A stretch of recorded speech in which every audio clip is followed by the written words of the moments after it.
الحمدللہ رب العالمین والصلاة والسلام علی سید الانبیاء والمرسلین اما بعد۔ آج ہم جو ہے نماز کی شرائط اور فرائض ان کے بارے میں کچھ سنتے اور ان کا جاننا بھی نمازی کے لیے، جو مسلمان ہے، نمازی ہے، بالغ ہے، اس کے لیے ان کا سیکھنا بھی لازم ہے۔ اگر اس کو نماز کی شرائط، فرائض وغیرہ کے بارے میں معلومات نہ ہوئی، واجبات کے بارے میں معلومات نہ ہوئی، تو اب غلطی کرے گا تو غلطی کا اس کو پتہ نہیں چلے گا، تو پھر اس کو درست نہیں کر پائے گا۔ اس لیے نماز کی شرائط، فرائض، واجبات کا سیکھنا بھی ہر مسلمان عاقل بالغ مرد و عورت پہ لازم ہے، ضروری ہے۔ آئیے میں آج آپ کو ان کے نام عرض کرتا ہوں، اور موقع ملا تو ان کی تفصیل بھی کچھ عرض کرنے کی کوشش کروں گا۔ پہلے سن لیجئے، نماز کی پہلی شرط ہے طہارت۔ طہارت یعنی کہ آسان لفظوں میں پاکی، ان کے نمازی کا جسم، اس کے کپڑے اور جس جگہ نماز پڑھ رہا ہے اس کا پاک ہونا، یہ شرط ہے۔ تو پہلی شرط ہے طہارت۔ انشاءاللہ موقع ملا تو اس کے اوپر کچھ عرض کروں گا کہ بدن کو کیسے پاک کریں گے آپ، کپڑوں کو کیسے پاک کریں گے، اور تو انشاءاللہ یہ بھی آپ کی خدمت میں کچھ عرض کرنے کی کوئی موقع ملا تو عرض کروں گا۔ فی الحال ان کی شرائط جو ہیں سن لیجئے۔ پہلی شرط طہارت، یعنی نمازی کا جسم، اس کے کپڑے اور جس جگہ نماز پڑھا اس کا پاک ہونا شرط ہے۔ نمبر 2، ستر عورت۔ ستر عورت سے مراد ہے چھپانے کی جگہ۔ تو جو نمازی ہے اگر مرد ہے تو اس کے لیے چھپانے کی جگہ، یعنی کہ اگر اس کے پاس کپڑا کم ہو تو پھر وہ کم از کم ناف سے لے کر گھٹنوں تک کا چھپائے گا ہی چھپائے گا، ہے نا۔ لیکن اگر کپڑے ہونے کے باوجود پڑا تو یہ مکروہ ہے، شریعت اس کو ناپسند فرماتی ہے۔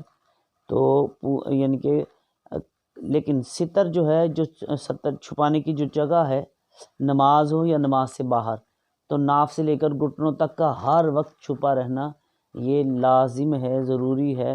اگر یہ رانوں کی یعنی کہ نظر آ رہی ہیں ران وغیرہ گھٹنوں سے اوپر، تو یہ جائز نہیں ہے۔ تو ایز اے مسلمان ہمیں کم از کم کھیل کود ہو، کچھ بھی ہو، یہ ضرور ناف سے لے کر گھٹنوں تک کا چھپانا یہ ضرور کرنا چاہیے۔ اس کی بھی تفصیل موقع ملا تو عرض کروں گا، اور عورت کے لیے کیا ہے وہ بھی عرض کروں گا۔ اور تیسرا ہے استقبال قبلہ، قبلہ کی طرف رخ ہونا۔ آپ نے جو نماز پڑھنی ہے تو اس نماز میں یہ بھی ضروری ہے کہ قبلہ کی طرف رخ ہو آپ کا۔ اگر قبلہ کی طرف رخ نہیں ہوگا تو نماز نہیں ہوگی۔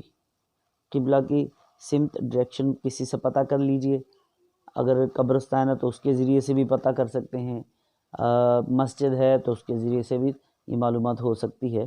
اور انشاءاللہ اس کے اوپر بھی موقع ملا تو پھر عرض کروں گا کہ اگر نہ ملے تو پھر کیا کرنا ہوگا۔ اسی طرح وقت، جو آپ نے نماز پڑھنی ہے اس کا وقت ہونا بھی شرط ہے۔ اگر وقت سے پہلے پڑھ لیں گے تو ادا نہیں ہوگی، اور وقت کے بعد پڑھیں گے تو بھی قضا ہے، گناہ گار ہوں گے۔ اور آپ کو نماز کا وقت بھی معلوم ہونا چاہیے۔ اکثر ہماری جو اذانیں ہوتی ہیں وہ نماز کا وقت شروع ہونے کے بعد ہوتی ہیں، تو یعنی کہ اس سے یہ بھی پتہ چلتا ہے کہ نماز کا وقت شروع ہو گیا، اب نماز پڑھ لیجئے۔ تو جو نماز کا وقت ہو اس وقت میں اس کو ادا کرنا یہ بھی ضروری ہے، یہ شرط ہے، اور اس سے پہلے پڑھیں گے تو نہیں ہوگی۔ اسی طرح انشاءاللہ موقع ملا تو عرض کروں گا کہ اوقات میں نماز نہیں پڑھی جا سکتی۔ نیت، نیت دل کے پختہ ارادے کو کہتے ہیں۔ پانچویں جو شرط ہے نیت، دل کے پختہ ارادے کو جو ہے یعنی کہ نیت کہتے ہیں۔ تو آپ کے دل میں ارادہ ہے، آپ نے پکی نیت جو ارادہ کیا ہے، تو اس یعنی کہ جو دل میں ہے تو زبان سے کہنا مستحب ہوتا ہے، تو دل میں آپ نے کہہ لیا، آپ یعنی کہ نماز آپ کے پتہ ہے میں ظہر کے 4 فرض پڑھ رہا ہوں، یا عصر کے 4 پڑھ رہا ہوں، یا سنتیں پڑھ رہا ہوں، نفل پڑھ رہا ہوں، تو وہ جو آپ کے دل میں نیت ہے تو وہی کافی ہے، زبان سے کہنا مستحب ہے۔ اچھا عمل کہہ لینا چاہیے کہ جو دل میں وہی زبان پر آنا چاہیے، اور وہی آتا ہے، تو دل میں ہونا بھی لازم ہے۔ اور نمبر 6 تکبیر تحریمہ۔ تکبیر تحریمہ پہلی تکبیر کو کہتے ہیں، اور تکبیر تحریمہ میں غلطی ہوتی تو نماز شروع نہیں ہوگی۔ یہ 6 شرائط ہیں۔ انشاءاللہ میں اگلی جو ہے نماز کے فرائض جو ہیں وہ بھی آپ کی خدمت پیش کرنے کی کوشش کروں گا۔ اس کو بار بار سنیے، دیکھیے، اور ان کے اوپر جو ہے کچھ سمجھ نہیں آتی تو علماء اہل سنت سے رابطہ کیجیے، انشاءاللہ فائدہ ہوگا۔